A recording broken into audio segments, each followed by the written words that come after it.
ಪೊಲೀಸರು ಮತ್ತು ಚುನಾವಣಾ ಅಧಿಕಾರಿಗಳ ಭರ್ಜರಿ ಬೇಟೆ 2,93,50,000 ರೂಪಾಯಿ ನಗದು ವಶಕ್ಕೆ ಪಡೆಯಲಾಗಿದೆ. ದಾಖಲೆ ಇಲ್ಲದೆ ಸಾಗಿಸುತ್ತಿದ್ದ ಅಪಾರ ನಗದನ್ನ ವಶಕ್ಕೆ ಪಡೆದಿದ್ದಾರೆ. ವಿಜಯಪುರ ಜಿಲ್ಲಾ ಸಿಎನ್ ಪೊಲೀಸರ ಕಾರ್ಯಾಚರಣೆ ಇದು. ನಗರದ ಸಿಂದಗಿ ಬೈಪಾಸ್ ಬಳಿ ತಪಾಸಣೆ ವೇಳೆ ಹಣ ಪತ್ತೆಯಾಗಿದೆ.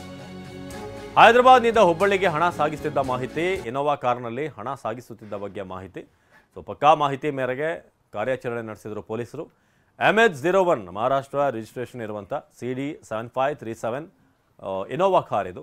ಇದರಲ್ಲಿ ಇದ್ದಂಥ ಹಣವನ್ನು ವಶಕ್ಕೆ ಪಡೆಯಲಾಗಿದೆ. ಹಣ ಸಾಗಿಸುತ್ತಿದ್ದ ಸಾಂಗ್ಲಿ ಮೂಲದ ಬಾಲಾಜಿ ನಿಕ್ಕಮ್, ಸಚಿನ್ ಮೊಹಿತೆ ಇಬ್ಬರನ್ನು ಕೂಡ ಬಂಧಿಸಲಾಗಿದೆ. ವಿಜಯಪುರ ಜಿಲ್ಲಾ ಸಿಎನ್ ಪೊಲೀಸರ ಕಾರ್ಯಾಚರಣೆ ಇದು. ದಾಖಲೆ ಇಲ್ಲದೆ ನೀವು ಅಲ್ಲಿ ನೋಡ್ತಾ ಇದ್ದೀರಾ 2.93 ಕೋಟಿ ಆಲ್ಮೋಸ್ಟ್ ಆ ಹಣವನ್ನು ಈಗ ಜಪ್ತಿ ಮಾಡಲಾಗಿದೆ.